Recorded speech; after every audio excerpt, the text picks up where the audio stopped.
Hello and welcome back to another episode of Tabi Talks with Amisha. And Asad. And today we've got a very special guest. You know, she's gone viral. Like if you were to define a fashion content creator, A fashion journalist, if you may. yeah, she is like redefining how you should do content creation in Malaysia. Like she's making strides in the industry. And she's really smart, she's really funny, she has really honest and unique takes all the time, and that's why we've decided to have her as our second guest on our podcast. It only makes sense. Yep. Introducing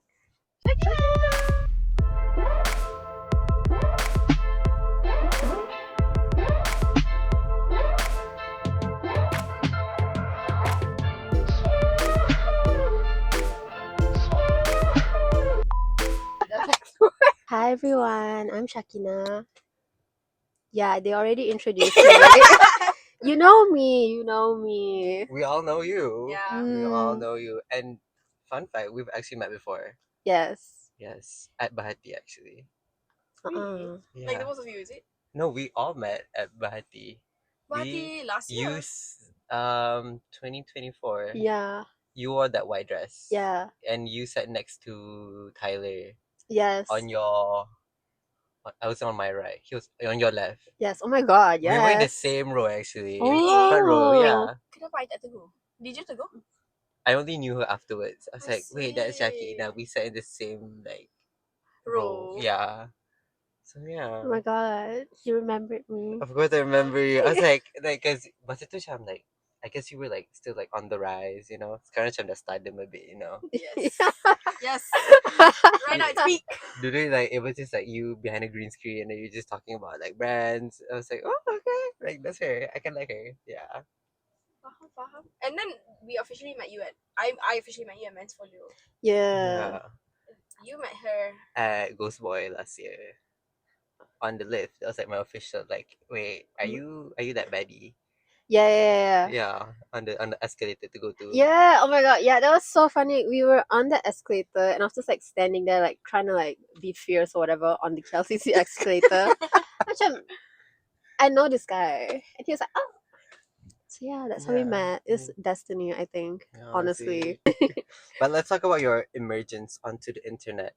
Mm-hmm. You graduated with a Bachelor's of Honors in Fashion Design from Lincoln Wing. Yes. And then you kind of ventured into content creation. I only did content creation since like last year maybe. Mhm. Seriously.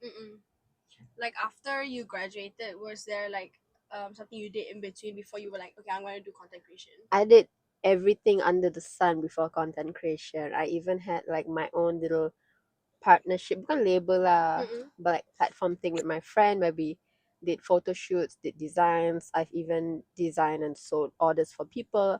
I've been a stylist, I've been a model. Yeah, everything that you can think of, basically. I see. And you started your TikTok journey talking about affordable bags. That was your first TikTok just specifically about fashion. Yes, I did my digging. When was that? This was in 2023. Oh, I think I know which one you're talking about. Yeah. Yeah. So what made you suddenly like, I'm gonna go into content creation? I don't know, macam tak ada benda lain nak buat.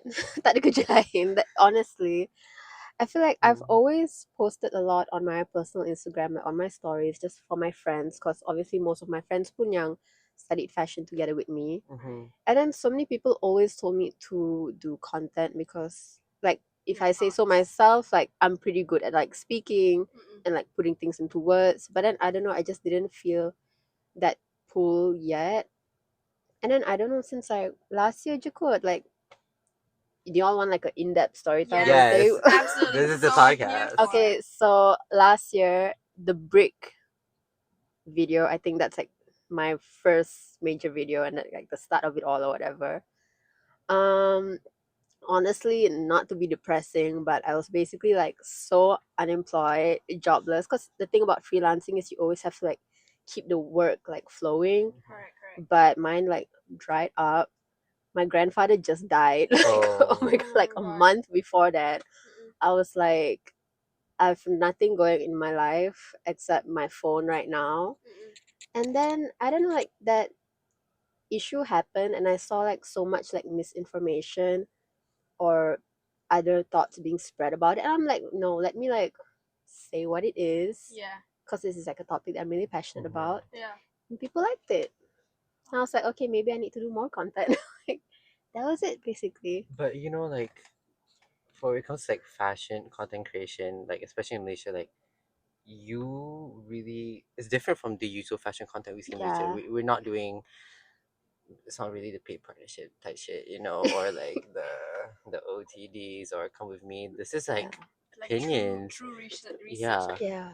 like this is great. This is like new territory. Like, what made you like want to go into like this kind of commentary?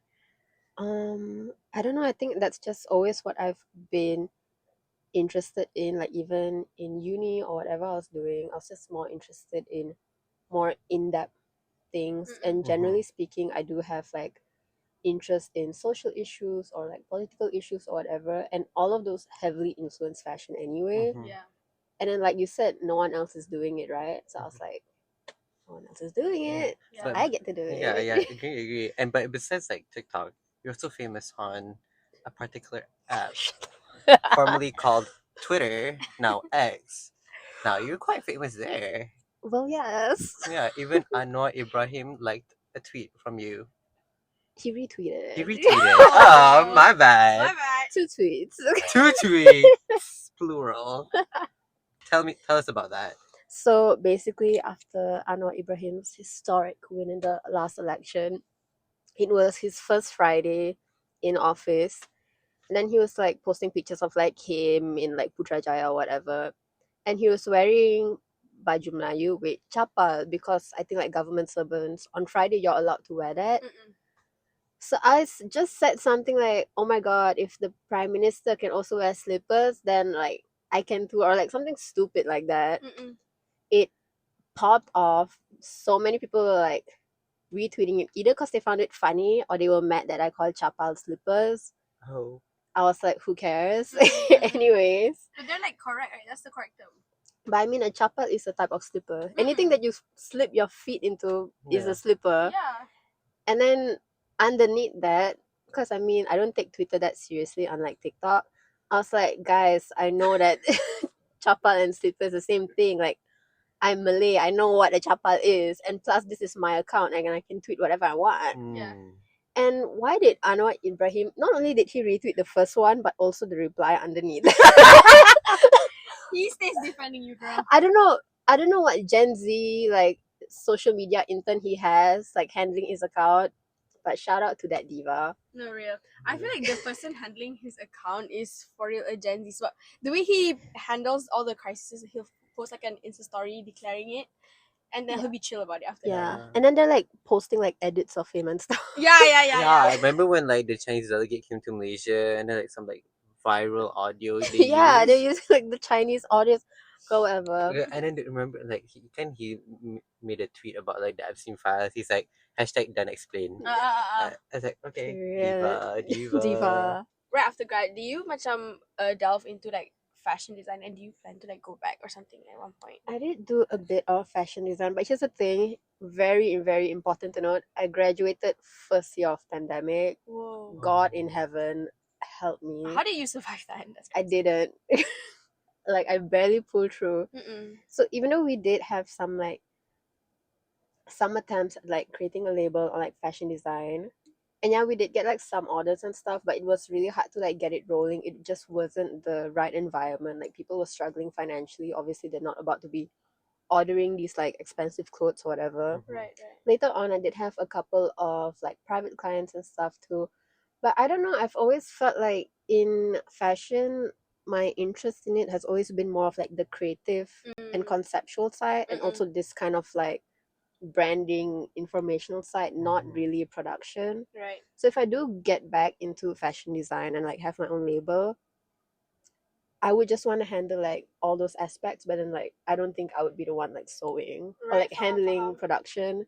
And that's tricky too, because then I need to have enough money to hire someone to sew. Faham. So maybe it's definitely a possibility, but we have to pin that like way further in the future. Right. Okay. Future creative director Syakinah. Period.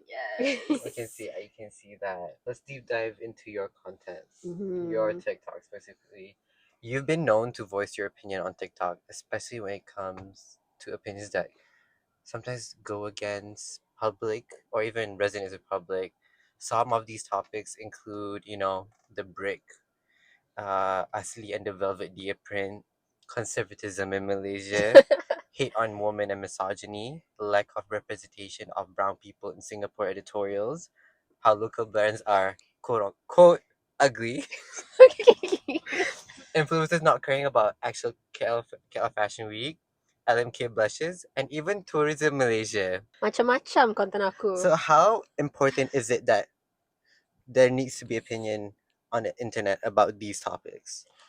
I think it is so important to have a diverse range of opinions. Because here's the thing, like I've realized in Malaysia, like online, for example, we have people giving their opinion on stuff, but it's always like a good review or a good opinion.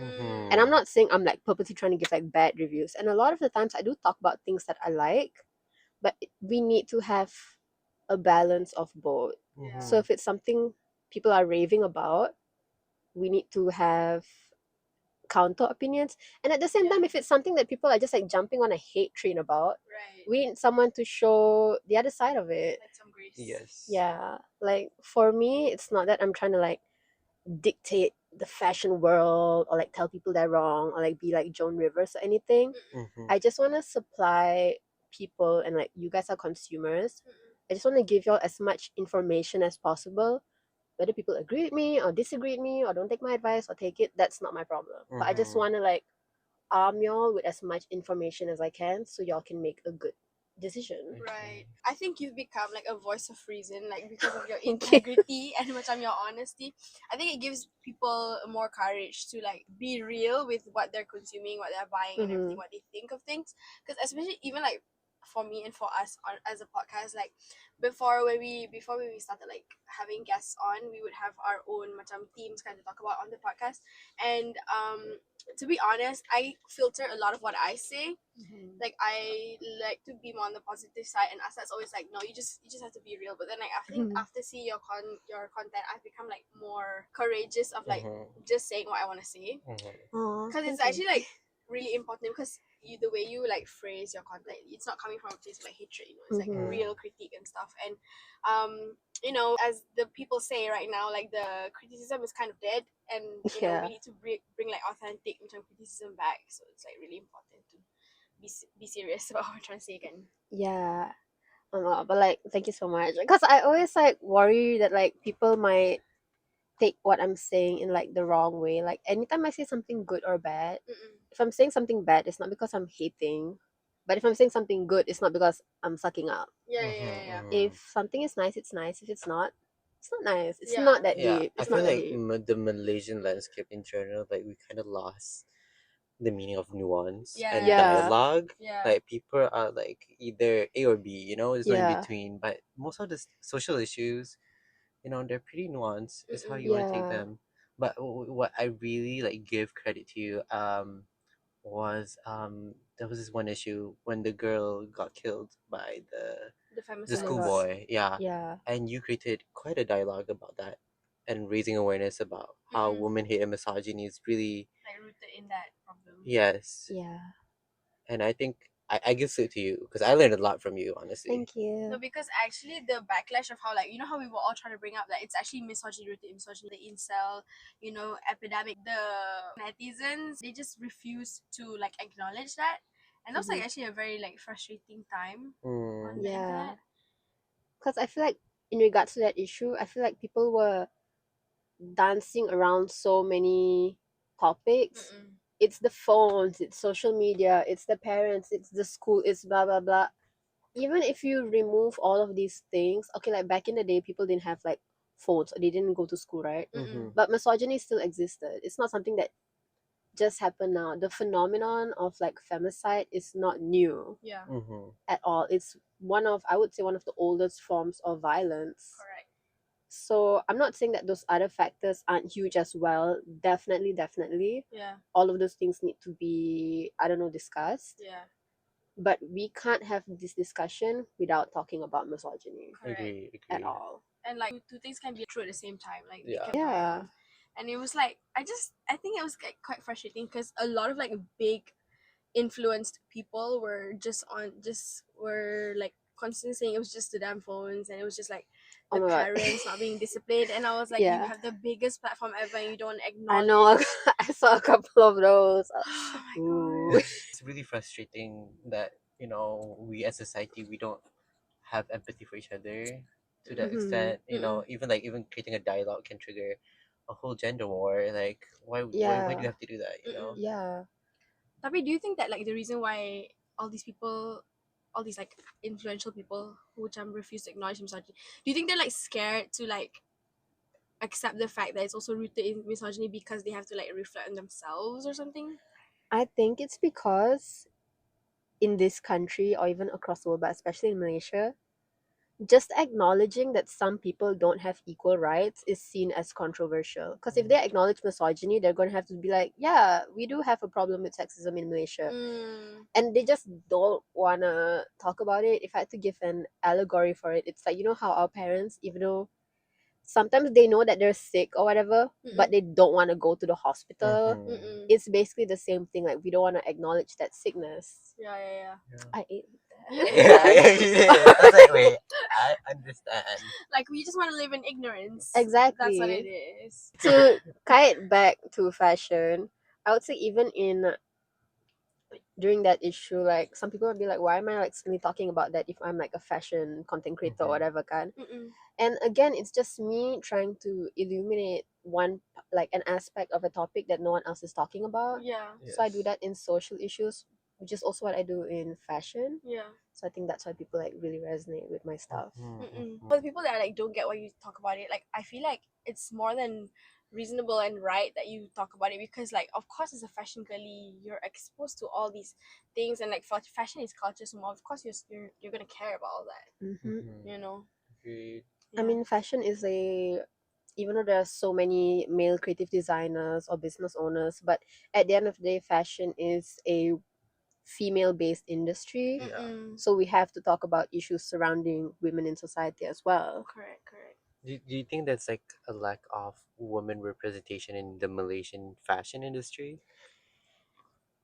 You know what's so funny? I would say definitely in fashion, internationally or locally, in terms of numbers, it is of course like female dominated, but Like as women can be a majority in number, but at the same time be the minority when holding power in things. So even though there are so many so many incredible local brands with women founders based on empowering women, creating comfortable clothes, but when we look at it in the context of our society, women are constantly judged about how they are dressed. Yeah. So we have to really question like how empowered are women in fashion actually, because all the decisions we make are based on what society expects of us. Right. So it's kind of like, I don't know, it's hard to say. Yeah, I feel like I'm always wondering why like men are more apa encouraged or encouraged to like build their own brand, because I feel like a lot of the big names right now like CDs ke apa, most of them are men kan, like Yeah. especially the one like making the decisions. Yeah, in like internationally, I think recently there was like the whole shuffle with all the different creative directors, and something people are talking about is like there've been so many changes in creative directors, but there's an overwhelming amount of male creative directors still. And of course, I'm not saying that like men can't be like in charge of like women's wear or anything like that. Yeah. But I don't know. I think it's the same thing with cooking. Like fashion and cooking are seen as like women's things, but in a professional setting, all the creative directors and all the top chefs are men. Correct. So then we have to question: is a woman's place doing sewing and cooking, or is it just doing those things for free Right. and being subservient? Yeah, like the free domestic labor. But you also touched quite a topic that I really want to ask. You talked about how women wear in Malaysia. Malaysia being quite a conservative country, but yet we have a fashion scene. You know, there's like a delicate Yeah, balance between that. yeah. How do you see this country going with its fashion? I feel like we have so much potential. I feel like Malaysia is just like potential land. Like anything we do, we have the potential to be really great. We have the landscape for it. We have the people for it. Yeah. It's just a matter of like who's gonna do it, Right. Mm-hmm. and also will people receive it. Yeah. Because I feel like within the fashion circles itself, I mean, of course, there are some people that may be like close-minded or old-fashioned, but generally speaking, people like do want these like new designs and ideas. That's why KL Fashion Week every year it's always crowded. Yeah. But then sometimes, and I mean, of course, fashion is made for the general public.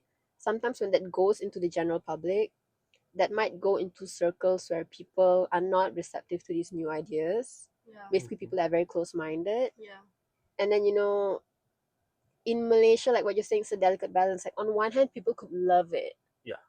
but at the same time, they could like viral can it and hate it, and then we can be forced to take like 10 steps back in fashion Yeah.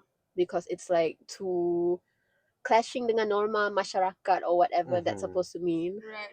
So because of that, I feel like I think as consumers, it's important to know when the target market is you or not. Yeah. Like we need to be self-aware Yeah. and not be so heated when you're like uncomfortable with an art that's being put out or something. Not even uncomfortable, but some people like they think just because they don't like it, therefore it's wrong. Right, Mhm. correct. There's so many times like I've seen so many collections maybe that I don't like personally, but then I know that that's just not my taste. Correct. Mhm. I think especially because in Malaysia, a lot of the designs are more towards like apa ni macam cute, soft, and that's not my vibe.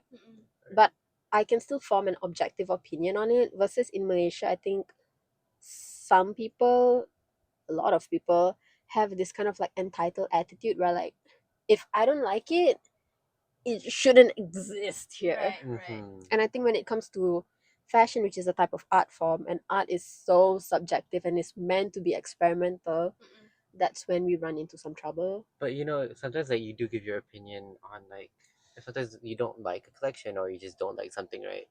And you kind of get a lot of backlash. How do you in particular like handle that? I feel like because I was like raised on Twitter, and I feel Oh, like actually, same. it's such a harsh landscape. I feel like now just doing like this like fashion TikTok shit, like it's not a big deal. Yeah. Like being in Twitter's political landscape in Malaysia is hell, Right. Mm. and I've come out on top, so I can survive No, fashion TikTok. because You prevailed. Like it's fine. Twitter in Malaysia is like one side there's like a communist who's like pro LGBT, pro this, pro that, and then the other side is like the most Islamic extremist, borderline ISIS, and they're like fighting each other. I feel like sometimes it's not even like Islamic ISIS, because sometimes some of these people are like non-Muslim as well. I think actually both sides pun, like one side macam terlalu over support too many things. Sometimes kadang-kadang benda tu macam clashing. What's that specific word where you just like so sanitized, Oh, desensitized. desensitized? Sanitize. Sanitized. Yeah, would you say you're like desensitized to it, or like macam it can keep you in check, but also like you pay it no mind? I think for me it's because I have confidence in my opinion. Not that I always think I'm right, but I believe that I know what I'm talking about. Right. So these hate comments or whatever, you can tell usually they're from people that don't know what they're talking about and are just like arguing for the sake of arguing. Because I'm actually very, very open to people having different opinions from me, and I kind of love it actually, because I always want to like broaden my perspective. So if someone gives me like an opinion based on something, backed up by something, I'm like, okay, I'm fine with that. Yeah. But if it's just like some rubbish, then like I don't really care. Yeah. You're like, okay, next. Yeah, next. Also, like every time someone like disagrees with me, there's like 10 other people that agree with me. Correct. So Like most of the time, actually, we'd be surprised how people have been thinking the same thing. exactly. Yeah, I think that's what's so fun about the Malaysian fashion industry. I think, opinions should have been had a while ago, but I think now we're only having more and more opinions of our people saying what everyone else is thinking. I think that's quite healthy lah to balance. Yeah. Yeah. I think that's also why, like, going back to like why I started doing content now, I feel like right now we're in this like transitional phase in Malaysian fashion, or like there's a shift happening, and I feel like I could have done my content earlier, but maybe dia macam takkan jadi, or it would take some time. Versus right now, it's like the prime time for new ideas, new designs, new whatever. Like people are just, the Malaysian fashion industry is like elevating right now, so now's the time for like new things. Correct. I feel like the abundance now is like all coming together, and macam your content memang on the right track lah. Yeah. Would you consider yourself like a pioneer in this industry when it comes to content creation? Well, yes. Honestly, in her niche, absolutely. I feel like because there have been, like, in terms of like in the local content industry, definitely there have been other people who also try to give like these more informational content and stuff like that, but I think like the way I do it is a bit different, because yes, it is like informational, but I also try to put in my own perspective, and I always try to kind it with the current local scene or current society. I think that's what was missing so long in fashion, not just in Malaysia but internationally. Right. Like, people review collections or talk about whatever's happening, but they don't link it back to the actual people in real life, whether that's consumers or just like people in public. And I feel like that's very, like, that's not the right way to do it, because at the end of the day, like, these fashion things, whatever they are somehow going to go back to the people. So we do have to link it, and all these things in fashion are influenced by politics, war, disease, whatever it is. So we have to talk about all these things. With the currency of the world that we are in right now, you know, we've got multiple wars, we've got a genocide, we've got a white man in the White House who's doing stuff, you know. How do you think like fashion plays a part in these kind of global conflicts? I think fashion is such an underrated part in global issues, because people think fashion is just this vapid, shallow thing about looking pretty. And definitely that is a big part of it as well. Like, let's not deny it. Like, the glamour is a big part of fashion. Yeah. But fashion as an art form, as something people adorn their bodies with, is something that should always be taken seriously. If I was to give a real life example, if we look at the Palestinian keffiyeh, that's how I pronounce it, like, it's turned from a traditional Palestinian garment into a symbol of resistance. A few years ago, maybe nobody would know what that is. They just think like maybe it's some checkered fabric that Arab people wear. But now wearing it, even though it's just a fabric, it's this statement to the world. Also, that's from a, how do I say, that's from a political expressive side. If you look at it historically as well, manufacturing or like producing these traditional items is an art form that needs to be preserved. If I'm not mistaken, right now in Palestine there's only one factory that makes these keffiyehs. And you know, these people are constantly facing bombardment, genocide. Imagine if we lost that. Then that art form, that weaving, would be lost to the world forever, and that's the same as the other side winning. So we need to maintain it. If we're talking about something else, let's say the Met Gala, people think it's this obscene display of wealth, which it is. But we also have to remember it's actually a charity event. The money goes to conservation of garments. Those are not silly things, those are important things. We need to know how to preserve these garment making techniques. We need to know how to preserve these pieces of history, basically. Like, they're not just like regular clothes, like pieces from, imagine if, like, the Mona Lisa's like what, like 500 years old, right? For 500 years old. Imagine if you just threw the Mona Lisa. We wouldn't do that. So why would we throw away like a 400-year-old gown? Yeah, true. You know, they found a second version of the Mona Lisa. What do you mean? Like a the like a fake one? sketch of it. So like it's Da Vinci was like painting the Mona Lisa, like a life portrait. Yeah. So he had his student next to him. Yeah. Oh yeah, Yeah, yeah, you saw that yeah. one TikTok? Yeah. Yeah, They just finished what they call it, refurbishing it. yeah. Yeah. Oh. So like it's like a slight angle on Mona Lisa. I was like, wow, that woman does exist. Oh, but I thought that like paintings back then, like Da Vinci and all, they would make like hundreds and hundreds of like the same thing. Like Yeah, 'cause Monet, I think he They made need to a do like bunch. the initial sketch, then they do the final product.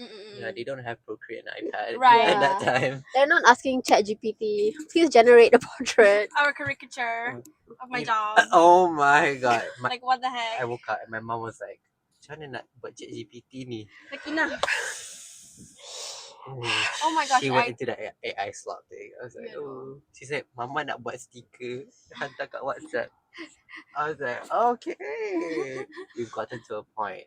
Speaking of AI, Yeah. what do you think about AI in I- fashion? I don't think it has a place in fashion at all. There is nothing AI can do that a normal human can't do. And humans are doing it better. See, here's the thing, if AI was like this miracle tool that's doing things that we can't ever imagine or have never done before, maybe we can consider it. Yeah. Like right now, it's like generating portraits or whatever. People can paint, Yeah. people can draw, and it draws better. Like people draw better. Generating designs, people can design, and Yeah. people design well. So I don't see what's the point of wasting so much water, ruining the earth for something that can't even draw hands properly. I feel like right now the issue with AI in fashion is macam what I've been noticing lah, and something that has been pissing me off is I think the people in the fashion industry right now, they don't trust their own like macam sincerity, so it reflects onto macam their like writing. Like for example, banyak gila kali I catch local brands punya Instagram caption, I just know it's like from ChatGPT. Yeah. Like the full caption is ChatGPT, and sometimes the prompt is still there, which okay fine, that's already something. But another thing is like even the subtle ones I can tell it's from ChatGPT.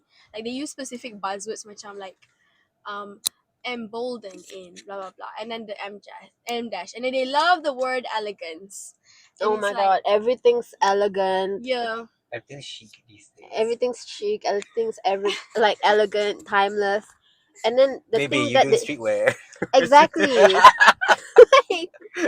It's like a 200 ringgit t-shirt. Like Yeah. everything, like girl, these words have meaning. yeah. What happened to dictionaries?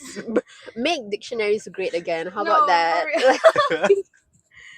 And it just like it grinds my gears because it's like I can see, I don't understand how other people can see it, or like maybe they're just okay with it. Like, Yeah, they don't care. Yeah. For me, I care. Like I've received like content briefs from like brands, whatever, and then they'll suggest a caption. First of all, I didn't ask for a caption, so don't give me that. Yeah. And then they give like a list of 10 captions. I'm like, babe, I'm not using that. It's so weird and strange. Like the phrasing of AI is very weird. It's very And choppy. it's very choppy and like it like repeats itself. It's just like not grammatically sound. And I'm like, Queen, I can make my own caption. I just need to create like one sentence. It's not that big of a challenge. Like leave me be. Yeah. You know? And you know, like the caption part of your brand, it generates like thousands of like eyes and like viewers and stuff. So it's like I don't get why they don't think it's like not important to like have a human think of it. I think also because like in Malaysia, most people have English as their second language, right? So when the AI caption is not right, they can't detect it fully. But for me, English is my first language. So when I see it, even though the words are like technically correct, but it's just not how a person would talk. Yeah, correct. But they can't tell that. Yeah, especially for me, like because I used to be a Wattpad writer. Oh, real sangat. Yeah. And like I used to use a lot of hyphens, you know. I love a good dash. So Mm. there's nothing dash, you know. Yes, it's very much You know, the hyphen that. But ChatGPT like kind of ruined it for me, yeah. and people like kind of accuse me of like, oh, use AI to write. Oh, Oh my god, yeah, people ask me that sometimes, like, do I use AI to like script my points or whatever? Like, no, I have a brain. I don't need ChatGPT to generate. Like, my brain can generate. It's a Yeah. wonderful tool Yeah. given by God. We should use it. See, so it's like not fair for people who have already used the dash and then now you get accused and stuff. Even that whole phenomenon is like so annoying to me. It's like now people who are like genuine writers, genuine creators, they get like questioned whether you use AI or not. Yeah, like so many designers or artists or whoever lah. People ask like, is this AI? Like, maaf lah kau bodoh, kau tak boleh buat sendiri. That's not the same for us, you know? Like, don't bunch me in with y'all. So what are some like human content creators that you enjoy? Local or international? Myself. There's this like podcast like where they sit in a car. Right. I don't know if y'all know that. The trio, like the triplets. Talking about y'all lah. Girl. Pick it up. Girl, pick it up. I was ready to be glazed. The Bluetooth device is not connected. Like pretty much I'm disconnected a little bit. He's not in the car right now. Yeah. Recently, like one of my followers, her name's Amira. I wanna like shout her out here. She like made a YouTube video predicting like riot trends. She put me as an inspo. So I think like that's something to watch out to as well. Because I don't think we get a lot of we don't have a lot of like longer form fashion content in Malaysia. Internationally, it's I don't know how to pronounce his name. Like Lias. Oh, Lias. Lias. Yeah, I can see like a bit of Lias in you, you know. I love him so bad. He just like very like short, punchy content, but it's still like educational and like informative. Also like Hot Lamont. That was oh my god. Itu macam OG skit. I think that's like the first fashion content creator. Yeah, like that I like. Yeah. And that's the thing, you know, even him like sometimes I don't agree with his takes on it, but it's just so fun to like hear someone else's opinion, and then like you get to make your own opinion about it. I also love like Mina Lay. Her stuff, her videos, essays on YouTube, they're quite broad, but she like loves fashion history and stuff. So I learned a lot from her. Mina Lay. Yeah. And she gets a lot of backlash too, but like I love her. She just doesn't give a fuck. Yeah. Because like actually, what you're saying is right, girl. And even if it's not right, you have an opinion and you have stuff to back it up with. Yeah, I mean, again, like people can have different opinions, whether they're right or wrong. That's a different topic. As long as you have something to back it up, or you're like actually putting thought into it, not just mindlessly saying like, yeah, I hate that. That's the important part. True. Before we end topic about content creation, one final question: what's your opinion about the government wanting to tax income from content creators? Oh, ya Allah.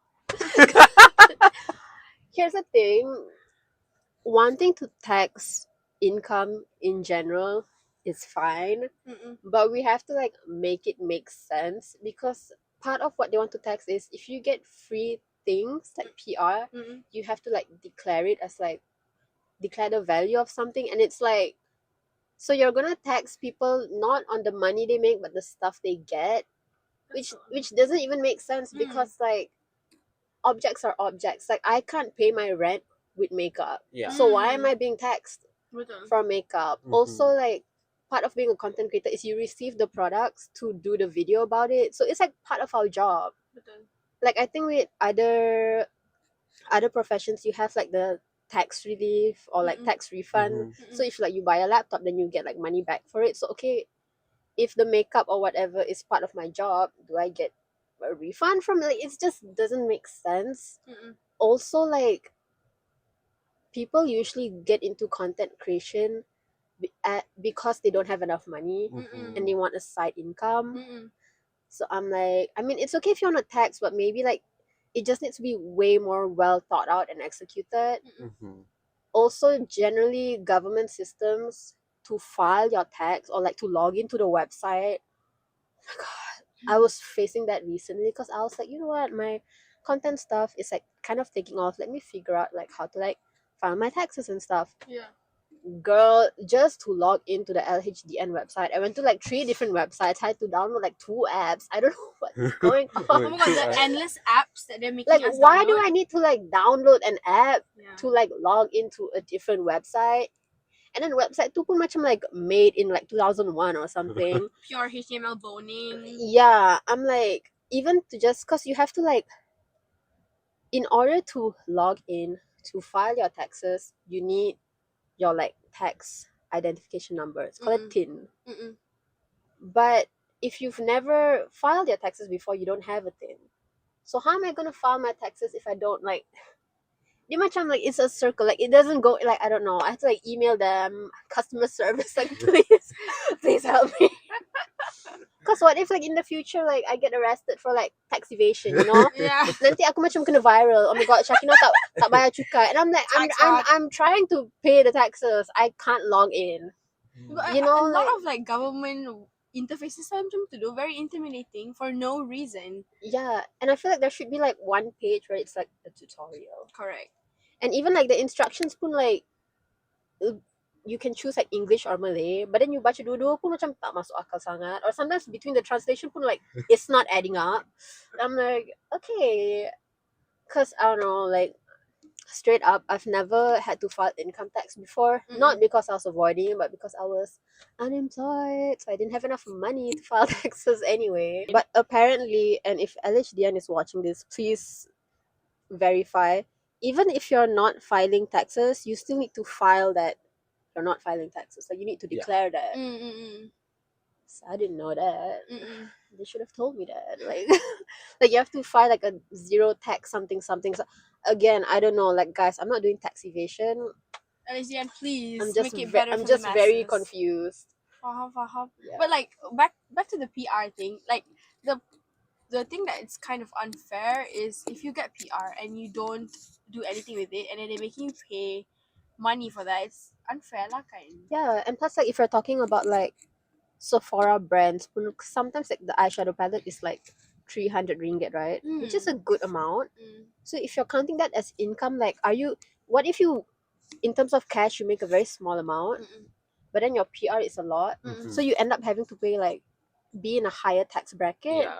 Even though you don't have that much money. Like I don't know, it's very confusing, and I think it's so confusing, but we haven't gotten any like clear clarification and instructions about it. Right.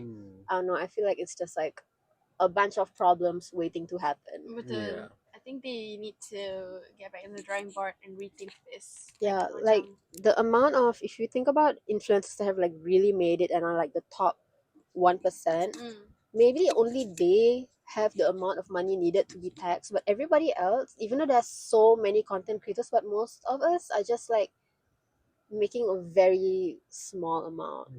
I don't know, girl. Whatever. And that sums up the first part. We'll be right back after this sponsored ad.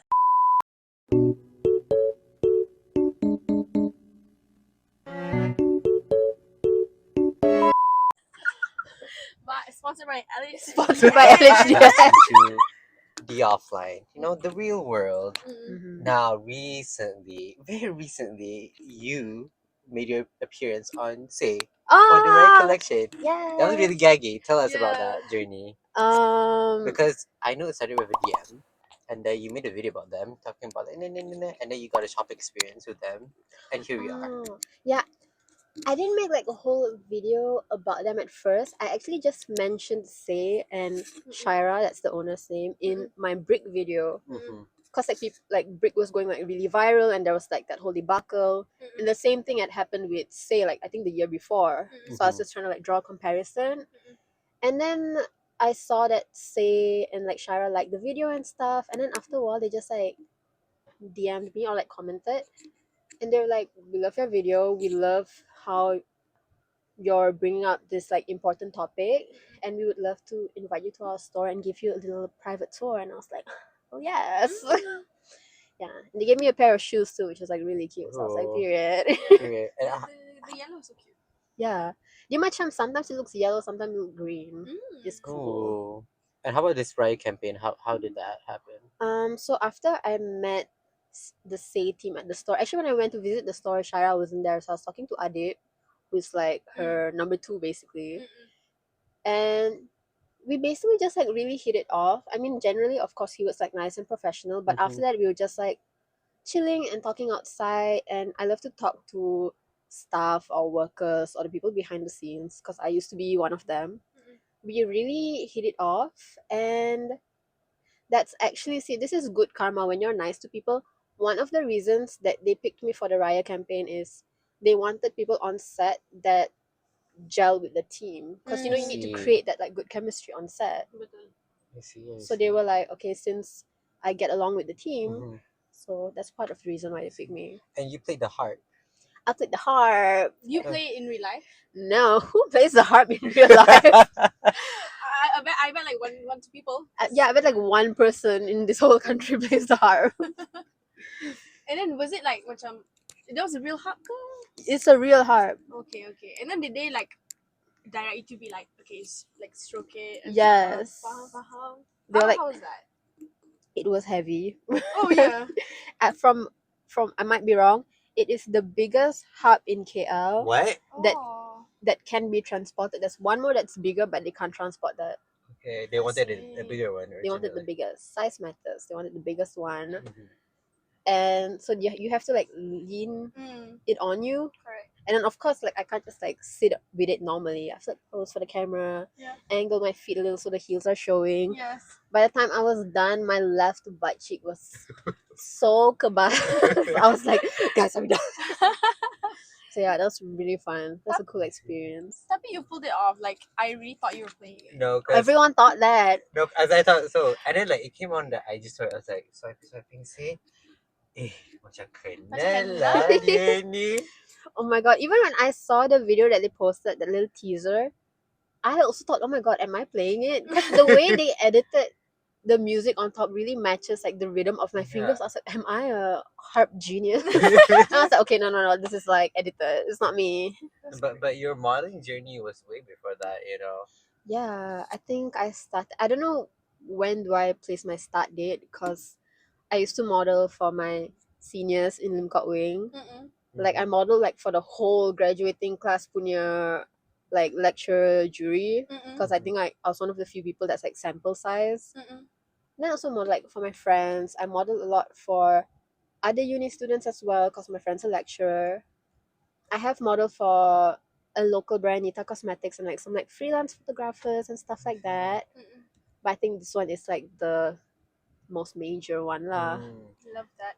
Did you see any future with you in modeling?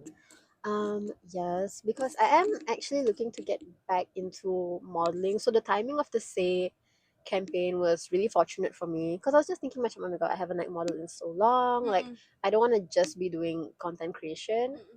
So that happened. So I'm hoping like if anyone's watching this, not just brands, but even like my friends who are like independent artists or whatever, like if y'all ever need a model, I'm down for that. I see. Do you see like yourself like getting flown out to like probably a fashion week in Paris? Why not? Why not? Why not? Why not?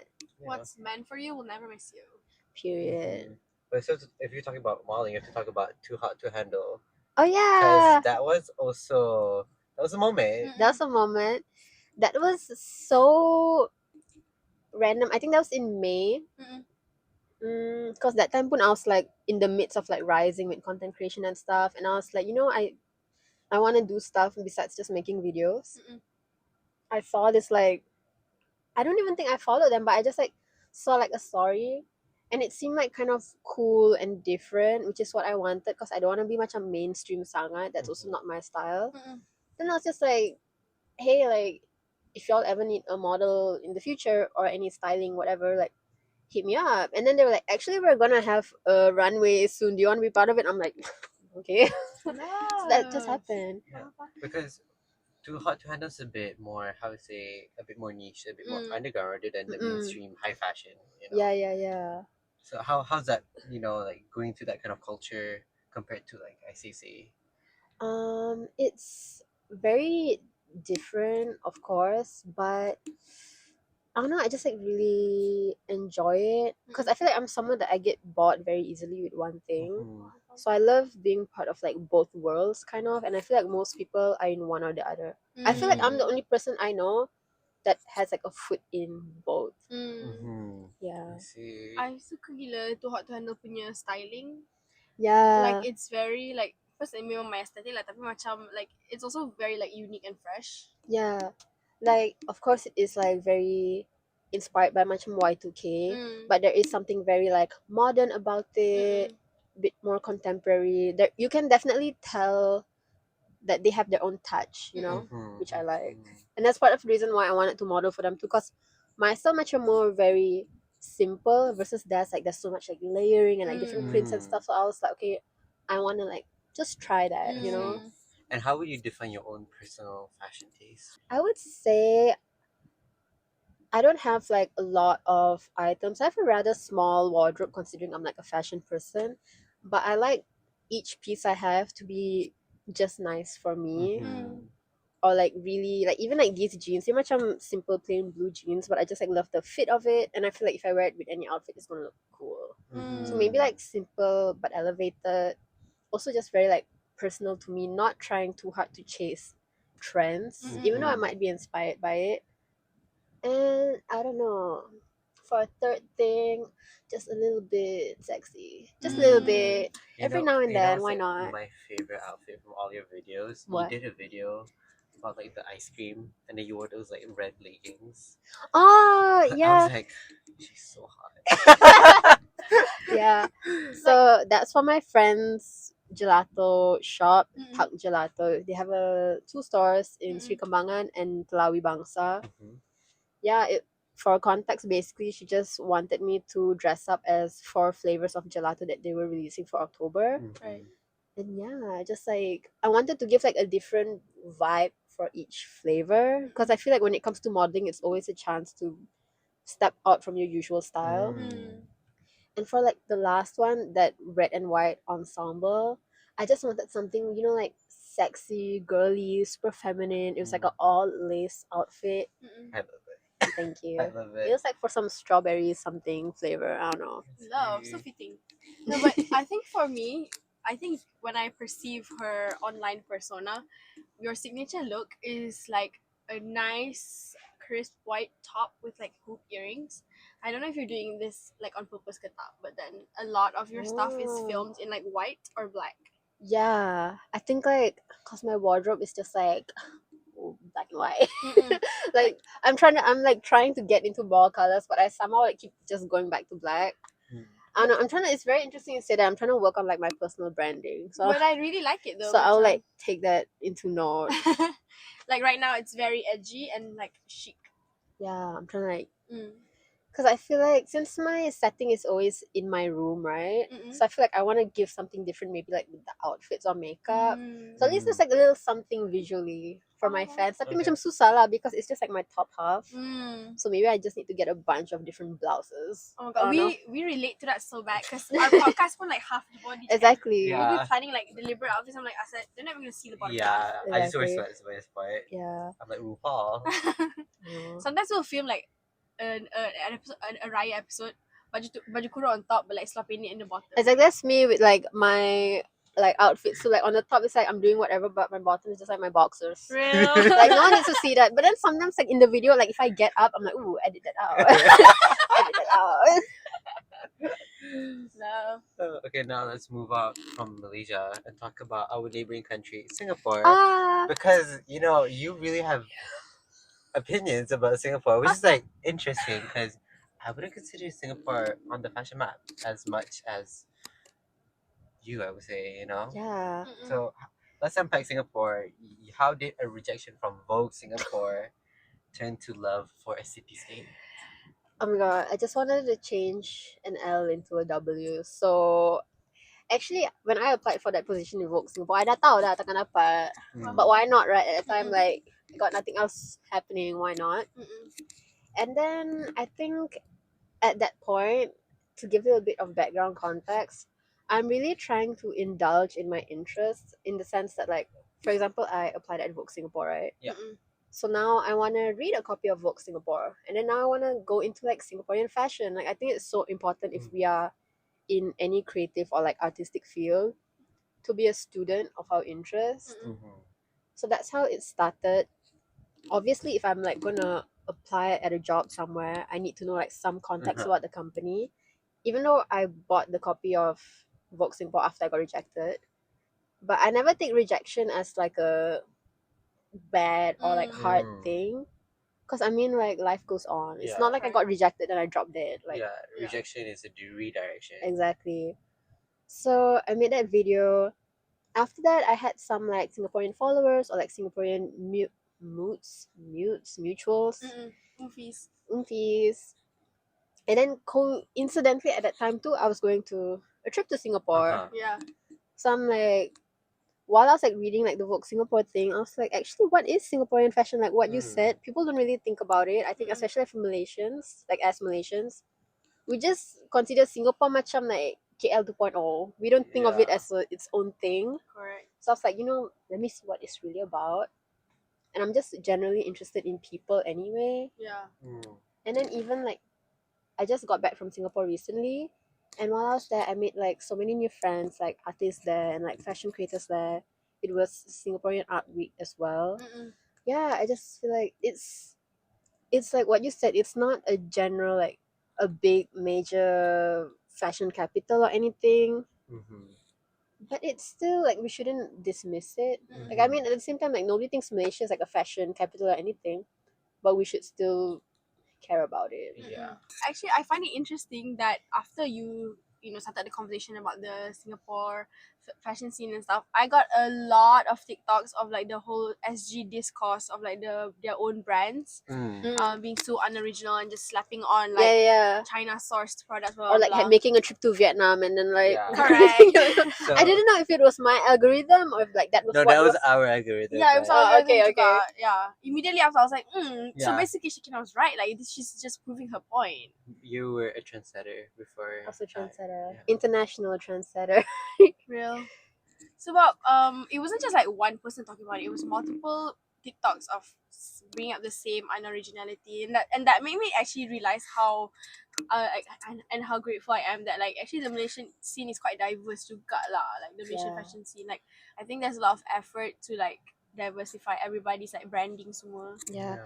I think, I mean, in the case of Singapore, I think we're seeing the very classic tale of the people who are in the mainstream maybe aren't original, Mm. but then there is such like a thriving underground or Mm. unknown artist. Mhm. Correct. Like even like my friends that I made, I feel like they're all so super creative doing different things. Mm-mm. But then again, like Malaysia, maybe these people who are so talented, it's so hard for them to break into the mainstream. Yeah. Yeah. Correct. See. And between all the Southeast Asian countries, which one do you think is like the most fashionable? I'm gonna say high key like Indonesia. Indonesia. I agree. Yeah, cause you know what, Indonesia. Cause here's the thing, like here's how I look at it. Even though people might think of Vietnam, Mm-mm. cause they have a lot of like major brands or like super experimental, super trendy. Yeah. But I feel like with Indonesia, what makes them stand out for me is that they are a poorer country than us, right? And they're Yeah. facing like so much hardship. But even with that like lack of resources or whatever, Mhm. they can still be artistic. Yeah. Yeah. They're like so unapologetically Indonesian. Exactly. It really reflects in Mm. their art. Like now. in Lim Kok Wing, like there was a lot of Indonesian students. So many of them were my friends. Mm-mm. And these students, tak kisahlah whatever course they were doing, they were so like just original and like different. And it's really interesting to see because of course Indonesia, Malaysia, we have like some overlapping culture, right? Mm. Yeah. But based on that, you can still see our difference in mindset and how we Mm. approach Mhm. things. And I feel like for them, their mindset and perspective is just a lot broader than ours. For us, it's very like kalau benda tu Melayu, then it's Melayu. Like it Right. has to stay that way. Mhm. Versus for them, they play with tradition, but they're still honoring the tradition. It's really interesting. Yeah. I see. Like exactly what you said lah. I think they're more like susceptible to like apa ni, mixing their tradition with multiple cultures and multiple Yeah. like modernification. Whereas to us, I feel like we're a bit more sensitive or like careful bila kita nak mix culture, modernity and traditional, Yeah. you know. But I think as of now, I think people are more braver to like mix those two. I feel like a while ago, banyak gila backlash if like a kebaya is like being turned into something else ke apa. Mm-mm. Mhm. Yeah. And what do you think about people like on the internet, so like some fashionable people, they want to embrace the Nusantara-ness. Mm-hmm. So they kind of mix culture between Malay and like Jawa, but people want to separate that. Mm. I think it's okay to mix things, but you have to always remember the actual roots and history of it, because I think that's the issue we're facing in Malaysia.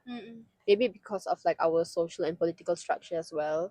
Like in Indonesia, they distinguish between Javanese, Minangkabau, Balinese, whatever, versus in Malaysia, everything is chop Melayu. And so sometimes, even though something is actually Javanese or Indonesian, but then when we mix it up, we end up like erasing that cultural root. And I think that's the problem. Yeah. If you're like consciously mixing it and you know where all of the roots are from, that's fine. But you have to be educated when you do it. I see. Oh, intelligent. But for me personally, I put Vietnam still number one. Yeah, I think their economy is geared towards manufacturing for fashion. And they have the labor, they have the talent. And their location being next to China is also like a reason, because their economy is, if 40% of their GDP is made from textile, then it's If you're talking about like the strongest fashion industry, definitely Vietnam.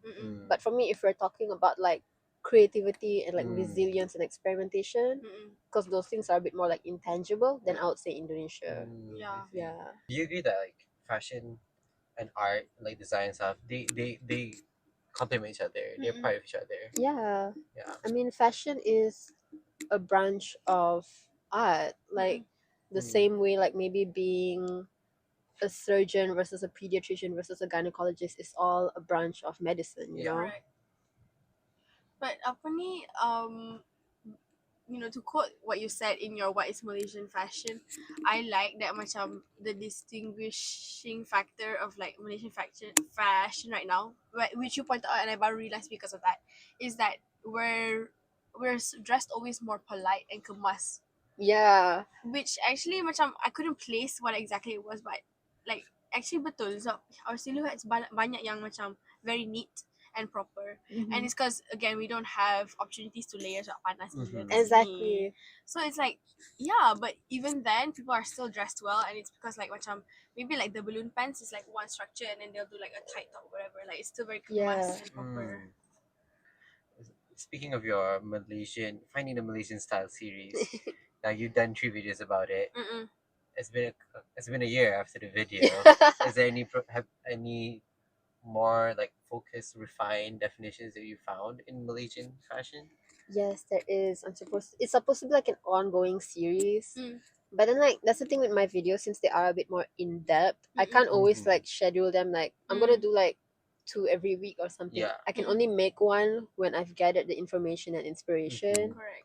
And I think like since I have been doing like other content and like more branded content and stuff, so I haven't had time for that, because it is such a like mentally taxing topic to think about. Yeah. So yeah, if I'm not gonna reveal all because I need to keep some for my series. Right.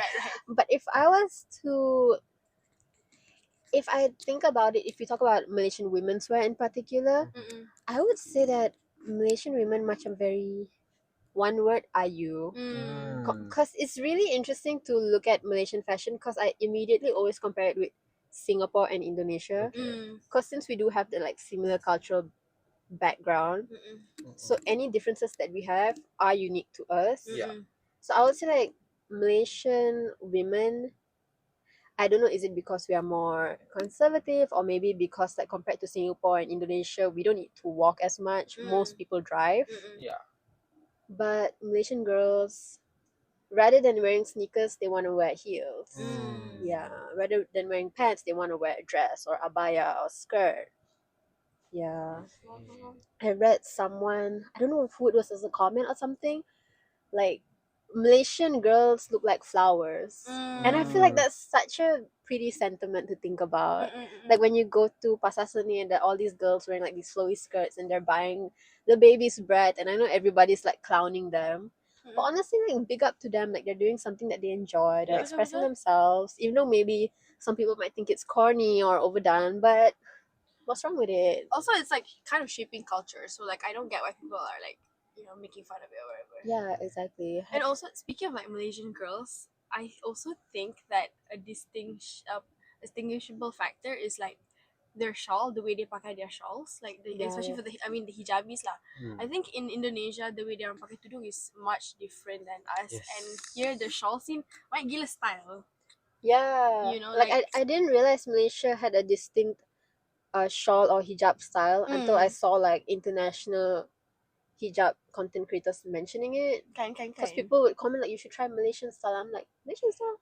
like, oh, we Yeah. actually have a few, like, and it's Yeah. always macam the long shawl, and then they will like either wrap to the back, so it's more flowy, like that's what I perasan Yeah, lah. but it's at the same time still very tight around the face. Yep. Because I feel like with the other countries, the shawl is kind of just like wrapped and like thrown over the shoulder. But around here, it's like still flowy, versus in Malaysia, it's like very like pinned down, very tightly. I Like feel like neatly that's tucked. because our mazhab in Malaysia, the majority of us are Shafi'i, where we are very strict about showing the aura, you know, the baby hair is Yeah. private. While other schools are a bit more loose. Yeah, and I think maybe also like culturally, because those other cultures, maybe like Middle Eastern or South Asian, the in Tamil we call it dutta, the shawl style. It's usually styled very like casually or like flowing type of way. So maybe that has translated into how the Muslim women wear it. Yeah. So yeah. We run a very tight ship here. Yeah. And then like just like the hijab itself, we have like a full range of like tudung bawal, and then tudung ready to wear, and it goes up to like Swarovski crystal. That costs, I like, didn't know actually $500,000. tudung bawal you can't find it like outside Southeast Asia. Like it's such a Indonesia, Malaysia type of thing. Betul. Okay, on to our final question of the day. We are currently in a new dawn of fashion. Too many creative directors, too many in many fashion houses. What are you looking forward in this new era of fashion? Or are you just like, you know what, I'll just see whatever it is? I'm looking for someone that understands who they are designing for. Ooh, correct. Because I feel like that's an issue we've been seeing recently, especially because there are so many male creative directors, which is not wrong per se, but they forget sometimes that they're designing for women. And I think that does link back to like misogyny and stuff like that. I mean, yes, fashion is an art form and you can expand your art and craft, but the difference between fashion and, let's say, like painting or sculpture is that fashion is meant to be on a human body, and more often than not it's usually a woman's body. Like I think so many of the male fashion designers, when they design for women, they forget that it's supposed to fit a woman's body. Even if you want to play with the silhouettes and proportions, you still need to acknowledge the fact that a living breathing woman is wearing this. Versus they ignore that it's a real person wearing it. They just think of a human body as a canvas, which is true, but you can't ignore the fact that it is a human. I think sometimes what these models are wearing on the runway, like people are gonna say it's like subversive or it's meant to be like experimental or challenging, but honestly I feel like some of it is just downright disrespectful and degrading and like a humiliation ritual. Like, and we can't ignore the fact that you're a man designing this for a woman. Like you have to acknowledge that you have to face whatever internal misogyny or patriarchal thoughts you have before you can create something for a woman. I see. I think that's why people quite like J.W. Anderson and Matthew Blazy. Like, yeah, even though some people may or may not like the designs, that's a separate thing. But they still have an understanding of who they're dressing, who is their client, the house they are working for. Especially when you're in these heritage houses like Dior and Chanel, you have to take into consideration your history. Yeah. And then they understand that and they put that in that work. I think that's why if we talk about one of the greatest designers of all time, Alexander McQueen, his inspiration was women. Like he said, he wanted women to feel strong and fierce in his clothing. And I think we have had successes to his house, but they're kind of missing that. They're thinking maybe too much about sales and profit. They're missing the women that are wearing it. It always goes back to like whether the designer loves or hates women. Yes, that phrase, like, you can tell when a designer hates women or loves women. Yeah, we Yeah. can tell. It's always so abundantly clear. I think the fashion industry plays a role in the Epstein files. I mean, yeah, definitely, because so many of the victims were actually models that they were preyed upon, trafficked, and think that's something that we need to look into lah. That's why if I was to kait it balik to the taxing content creators, let's say we count it together in fashion industry, right? There is no protection or guidelines or policies for artists, for creatives that really protect us from exploitation or like not getting paid or whatever. But now when you are implementing something, it's to tax us. Macam, okay, like can you, like, you can do that, but at the same time, like, put in more labor laws that uplift these creators as well. Correct. Making your point about the Malaysian fashion, your series too, I actually really appreciate that you take the time to macam generate your content semua instead of like just putting out whatever, because I think it's so important to macam emphasize that, like, slow, I don't know, slow content creation, is that what it's called? Like it's more meaningful than, like, fast content creation and just putting out as much but not saying much. Yeah, I think it's all part of slow fashion. Like when we talk about fast fashion, we just think about like H&M or like buying a lot of clothes or Shein. But it's not about these brands, it's about us and our attitude. How we consume, How we act. consume. Like these brands, these fast fashion brands, they're putting out so much for us.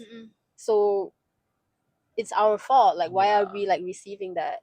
But if we stop doing that, it becomes not profitable for them. Same thing with content creation. Like I've gotten so much advice to like post every day or do this or do that, or kadang-kadang like purposely make like clickbait video or whatever.